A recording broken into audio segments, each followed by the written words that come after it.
Joining us now, Ben Cline. He is the Republican candidate for Congress in Virginia's 6th Congressional District. That's the Lynchburg area in southwest Virginia, from Lynchburg to Roanoke and many parts in between.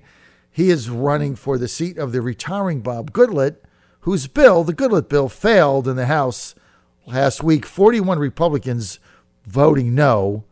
Hashtag sad. Couldn't even get that passed.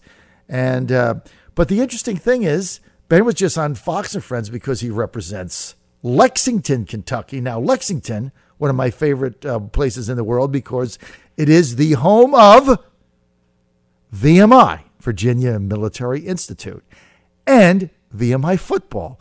And I'm part of the VMI football broadcast team. So I do the pre and post game show and the analysis. So I love VMI football and VMI basketball.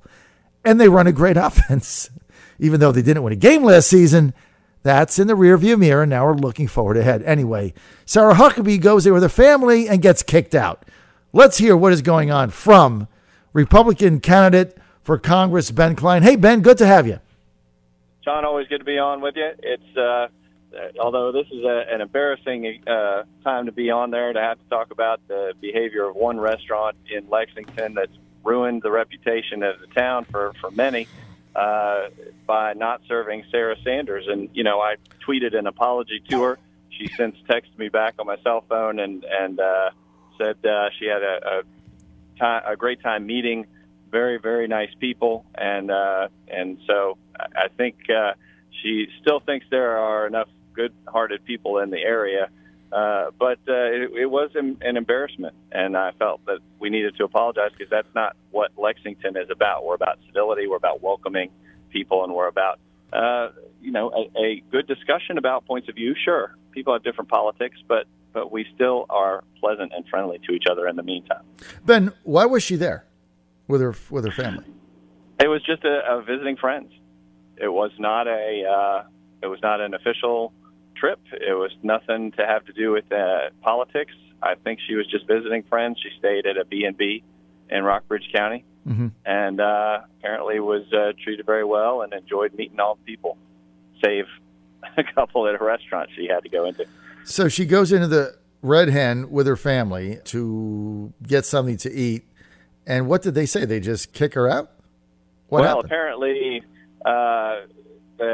the staff contacted one of the co-owners, Stephanie Wilkinson, who came in from her house and, according to the Washington Post article I read, took Sarah aside and said, you're going to have to, I'd like to ask you to leave. And she politely said, fine, we'll leave. And they did. And there are rumors about what other restaurants she went to in town. I do know that just about every other restaurant in town would be glad to have her, and welcoming and accommodating. And what's burning me up as a taxpayer in the city of Lexington, my law office is right across the street from the Red Hen. Stephanie Wilkinson is the executive director of Main Street Lexington, which is our economic development arm. And so, using taxpayer dollars, she runs this group, which, if you look on its website, says its goal is to maximize the businesses in town and to help business development. Well, I can tell you from the Twitter tweets I've seen, there are a lot of people who aren't going to come to Lexington anymore because of the treatment of Sarah Sanders. So I want to hear what this Main Street partnership is going to do about it, because you can either be executive director of our economic development arm, or you can run a restaurant that discriminates based on political viewpoints or your employer, but you shouldn't do both. You should be one or the other. So I think Stephanie Wilkinson has a choice to make there, or the board does, but that remains to be seen. That's more of a local issue. But for us, we just want Lexington to continue to be a friendly place that's welcoming to tourists. So, Ben Cline, let me ask you this. The Red Hen right in front of or right across the street from your place of business, your law office, would you ever eat in there ever again? No. I did go in there once. It was years ago, and I won't be going back. I couldn't imagine, like, when I go to Lexington for the football games, I think I've eaten there. I don't really remember. I'm sure that I have because I can see it in my head. I know where it is. And I know that I would never go in there again. I don't want to be associated with that. I mean, she went in there to have something to eat with her family. She gets kicked out. Could you imagine if, like, that was Valerie Jarrett that got kicked out of there? I mean, could you imagine the outrage in the media that would have gone on for weeks and weeks? Instead, you mean liberals are sometimes hypocritical? Yes. I've never thought that before, ever. Yeah, I mean, John? could you imagine if it would have? And instead, we actually had. I saw Ana Navarro, who I debate often on CNN, basically saying, there's consequences to your actions and who you associate with. So basically, Ana Navarro said, she ought to get kicked out of any place she goes in. I mean, I've just never seen such a thing. We can disagree on policy without this hysteria that's going on. Now, let's get to the policy. The Goodlet bill went down. If you're in Congress and you are the favorite to win there, if you do win and you're in Congress, how do you solve this? How do you solve this crisis we have right now at the border? The conservative Goodlet bill did fail by several votes, and we need to educate, inform, and make sure that we pick up more Republican votes for that type of conservative immigration reform. Now, I don't know if they're going to actually vote on the second Goodlet bill, the one they held over until this week. I haven't read whether that was just a ploy to have it go away or whether the leadership actually wants to have a vote on it. Right. But I think that we do need to be aggressive and say we need to build the wall. We need to actually have merit-based immigration reform. We need to end chain migration. These are things that are common sense, but what you're seeing is the left move further left. And when the DNC vice chair from Minnesota is seen on Facebook, I saw Facebook, him wearing an Open Borders T-shirt, advocating for open borders, then you're at a whole different level, because it used to be just 10 years ago, the Clintons would argue about how best to solve the problem of illegal immigration. And now you've got Democrats, mainstream Democrats, saying, they're so far left now, they're saying there should be no illegal immigration. You should just be able to come over anytime, anywhere, anyhow.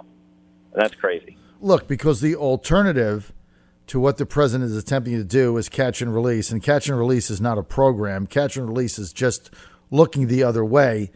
So the president saying, if you can't control your borders, you don't have a country. So the Democrats have no solution to this. They have no policy. They have nothing to vote on. They have no vision other than to trash Trump. So you have to say to yourself, if they're not in favor of enforcing the border and they want to get rid of ICE, then they're for a society without borders, right? I mean, I don't know how you have any other conclusion. No borders. Open borders means no borders. Frightening as a society. You want to have some kind of structure, some kind of rules in place about who comes into the country and who's able to participate in your system of governance in this constitutional republic. California now giving driver's licenses to illegals, and some municipalities giving voting rights to illegals. Where does it end? I mean, it's all about the Democrats not having enough votes at this point, not having enough voters to actually win elections, and realizing that they need to somehow get more to their side. And the way they've identified is to allow all these illegal immigrants into this country and then push for amnesty. And, they made the mistake of going down that road in the 80s, and we should not make that mistake again. We're with Ben Cline, Republican candidate for Congress, 6th District in Virginia. That's the Southwest Virginia area. He'll be attempting to replace Bob Goodlet, who is retiring, who is the Judiciary Chairman, whose Goodlet bill just went down in flames last week in the House. Meantime, the president tweeted yesterday that the country can't allow migrants to, quote, invade the country and must be immediately sent back where they came from without, he said, due process. Here's his tweet. We're going to get Ben's reaction. We cannot allow all these people to invade our country. When somebody comes in, we must immediately, with no judges or court cases, bring them back from where they came. Our system, the president says, is a mockery to good immigration policy and law and order. Most children come without parents. Ben Cline, on the president's tweet, what say you? Well, I think that we need to have a policy in place for migrants and for those who want to claim asylum based on war or something like that. If they come through a port of entry where they're supposed to come through, then there needs to be a process in place. And the president did the right thing by making sure we're not splitting up families and adjusting that policy. But there needs to be a process. But if you come across through a part of the border that you're not supposed to come across, then you should be returned to your country of origin. It shouldn't be a system where you're released into the interior of the country and told to show up for court at a later date. And then, more than half of these people end up just wandering off and not being returned to their country and not showing up for court. So I tend to agree with the president that we do need to have some kind of faster return program.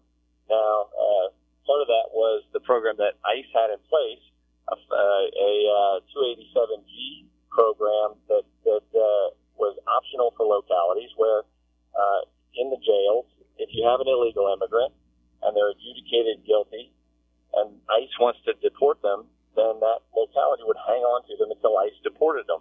They wouldn't be released back into the community.